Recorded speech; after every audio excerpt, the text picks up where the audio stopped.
Welcome back, friends. Today we're going to talk about how to develop Nebari, or surface roots on your bonsai.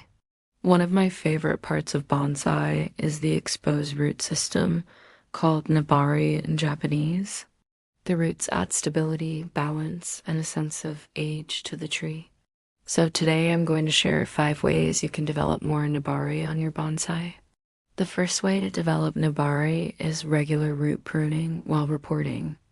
As we all know, trees need to be reported every few years so that they don't outgrow their containers. And when you do report your tree, you can prune off some of the roots to encourage the development of more surface roots. This is the easiest and most straightforward way to start developing Nebari. Now, when you're pruning the roots, you want to look for vertical and downward growing roots, especially those that are circling inside the pot. You'll trim these roots back so that they grow out horizontally, which will help develop a more balanced and natural root flare. For the best results, though, you want to do this during the tree's active growing season, which is usually during the spring and summer months. Prune the roots back to an upward growing bud or leaf so that it has the energy to continue growing outward. Then place the tree in a spot that will receive bright and direct light. If you keep up with this practice every time you report, over time you'll have a nice flared out root system. But remember, the size of your container does play a role here, because if you have a really deep container, it can make it harder for the roots to grow out horizontally. In that case, you might need to make a cut in the bottom of the container to allow the roots to grow outside of it. Our second technique is called tourniquet or air layering. Wrapping copper wire tightly around the lower trunk to stop the flow of nutrients to the roots. This will kill some of the roots and force new roots to emerge above the wire. This works especially well in the spring when the tree is actively growing. To do this, you're going to use a piece of copper wire, green floral tape, and a pruners. Take the copper wire and wrap it tightly around the trunk of your tree. Leave a couple inches at the top so that you can bend it down and tape it to the trunk. Use the floral tape to bend the wire down against the trunk and secure it there. Finally, make sure the wire is nice and tight because if it's too loose, water can pool above the wire and rot the roots. Now, once you've done this, you can leave the tree alone and check back in about 2 weeks to see how it's doing. As the trunk grows in thickness, new roots should begin to emerge just above the wire. You'll need to remove these aerial roots and plant them in soil. If the roots begin to grow below the wire, you'll need to loosen the wire slightly so that they can grow above it. Do this consistently over several years, and you will eventually end up with a lot of extra Nebari on the lower part of your tree. Our third technique is called the ring method.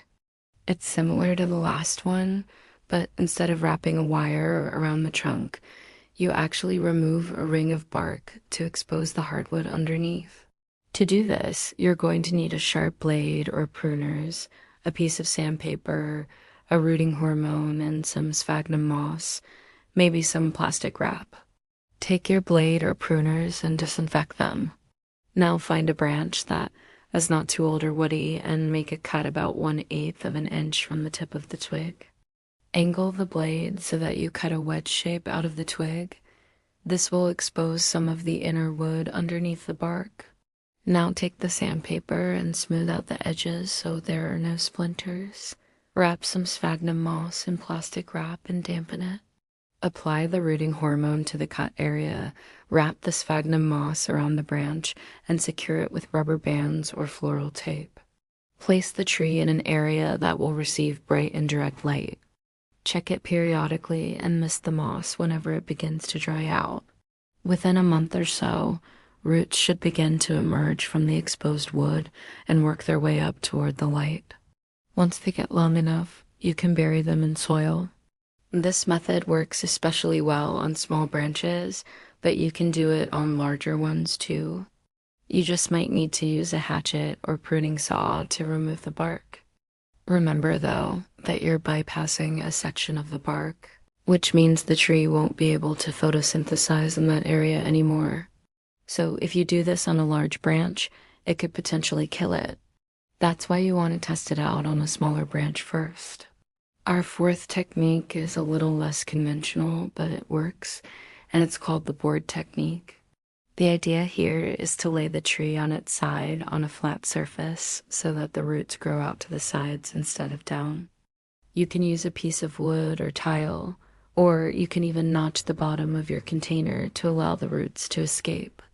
This will work on almost any type of tree, but it's especially effective on conifers. To do this, you're going to need a sturdy container that won't tip over, a piece of wood or tile, a sharp blade or pruners, and soil. First, disinfect your blade. Now flip the tree over and place it on the board. Mark the position of the trunk and roots with a pencil. Now take the tree off and disinfect your hands.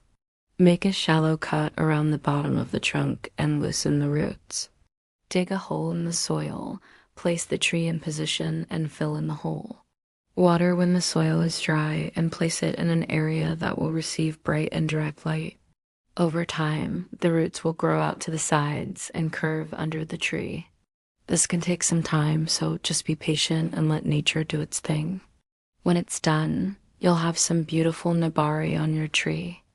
Our fifth technique is approach grafting. Most people don't know this, but you can graft onto the Nebari of a bonsai to develop new roots in underdeveloped spots. This is especially helpful if you have a tree with a lot of bare Nebari, or if you want to hide a scar from a previous graft. To do this, you're going to need a healthy tree, a sharp blade or pruners, grafting tape, a pencil-thick cyan, and rooting hormone. Take your blade or pruners and disinfect them. Now find a healthy, disease-free tree that has the characteristics you're looking for. Take a pencil-thick cyan from the tree and disinfect it. Take the grafting tape and wrap one end around the cyan and the other end around the area where you want to graft it onto the tree. Split the bark in the desired location and insert the cyan into the split. Apply rooting hormone and wrap everything in grafting tape. Place the tree in an area that will receive bright and direct light and check it periodically. Just like a regular graft, this will take a few months to grow. And when it's done, you'll have a bunch of new roots on the trunk. Now I know I promised you 5 techniques, but I actually have a bonus one for you. It's not really a technique, but it's something you can do to speed up the process of developing Nebari, and that's just to be patient. Developing a refined and natural-looking Nebari can take years, even decades. It's a slow process that requires a lot of patience, but if you follow the steps I've outlined in this video, you'll be able to develop some beautiful Nebari on your bonsai. Thanks for watching. If you enjoyed this video, please hit the thumbs up button. And as always, thanks for watching.